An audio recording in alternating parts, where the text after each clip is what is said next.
സ്വാഗതം. Thamir ജിഫ്രിയുടെ custody മരണക്കേസിൽ പോലീസിനെതിരെ postmortem നടത്തിയ forensic സർജന്റെ മൊഴി. മർദ്ദനമാണ് താമിർ ജിഫ്രിയുടെ മരണകാരണമെന്നാണ് CBI ഫോറൻസിക് വിഭാഗത്തിന് ഡോക്ടർ ഹിതേഷ് ശങ്കർ നൽകിയ മൊഴി. മഞ്ചേരി മെഡിക്കൽ കോളേജിലെ ഫോറൻസിക് സർജനാണ് ഇദ്ദേഹം. തൃശൂർ കോഴിക്കോട് ദേശീയപാതയിൽ കോഴിച്ചിനയിൽ നിയന്ത്രണം വിട്ട ഗുഡ്സ് ജീപ്പ് പോസ്റ്റിലിടിച്ചു മറിഞ്ഞ് അപകടം. കുട്ടികളെ ഇറക്കാൻ നിർത്തിയ ബസിന്റെ സൈഡിലേക്കാണ് ഗുഡ്സ് ജീപ്പ് മറിഞ്ഞത്. ബസ്സിൽ നിന്നും ഇറങ്ങിയ വിദ്യാർത്ഥിനിക്ക് പരിക്കേറ്റു. പരിക്കേറ്റ വിദ്യാർത്ഥിനിയെ കോട്ടക്കലിലെ സ്വകാര്യ ആശുപത്രിയിൽ പ്രവേശിപ്പിച്ചു. പൊന്നാനിയിൽ മത്സ്യത്തൊഴിലാളി ഭവന സമുച്ചയ നിർമ്മാണത്തിൽ അപാകതയുണ്ടെന്ന പരാതിയെ തുടർന്ന് വിജിലൻസ് സംഘം പരിശോധന നടത്തി.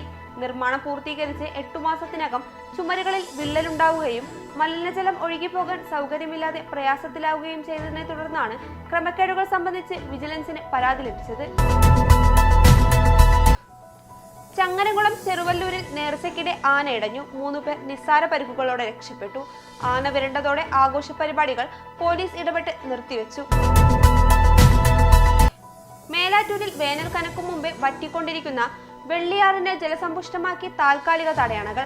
മേലാറ്റൂർ ഗ്രാമപഞ്ചായത്തിന്റെ പരിധിയിലുള്ള പുഴയുടെ ഉച്ചാരക്കടവ് പാലം, ചെമ്മാണിയോട് പാലം, റെയിൽവേ പാലം, എടയാറ്റൂർ എന്നിവിടങ്ങളിലാണ് ഗ്രാമപഞ്ചായത്തിന്റെ തനത് ഫണ്ട് ഉപയോഗിച്ച് താൽക്കാലിക തടയണകൾ നിർമ്മിച്ചത്.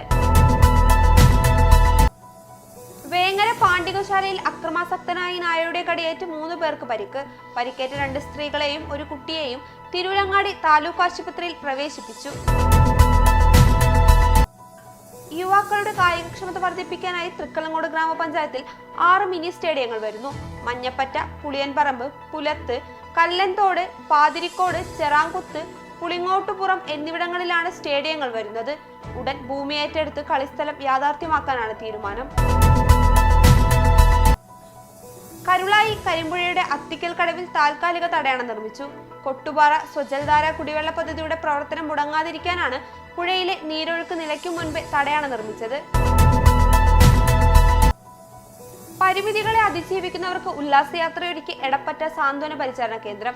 എടപ്പറ്റ സാന്ത്വന പരിചരണ കേന്ദ്രത്തിൽ കഴിയുന്നവർക്കും അവരുടെ കൂട്ടിരിപ്പുകാർക്കുമാണ് കോഴിക്കോട്ടേക്ക് ഏകദിന ഉല്ലാസയാത്ര സംഘടിപ്പിച്ചത്. കുറ്റിപ്പുറം റെയിൽവേ സ്റ്റേഷൻ നവീകരണം പൂർത്തിയാക്കാൻ ഒരാഴ്ച കൂടി സമയം നീട്ടി നൽകി. ഫെബ്രുവരി 15-നകം ജോലികൾ പൂർത്തീകരിക്കാനാണ് നേരത്തെ നിർദ്ദേശം നൽകിയിരുന്നത്.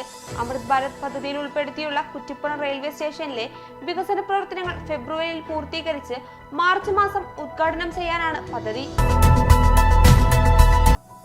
ട്രെയിനിൽ നിന്നും ഇറങ്ങുന്നതിനിടെ കാൽ വഴുതി ട്രാക്കിൽ വീഴാൻ പോയ സ്ത്രീക്ക് കുറ്റിപ്പുറം റെയിൽവേ സ്റ്റേഷനിലെ പോർട്ടർ ബഷീർ കോക്കൂർ രക്ഷകനായി.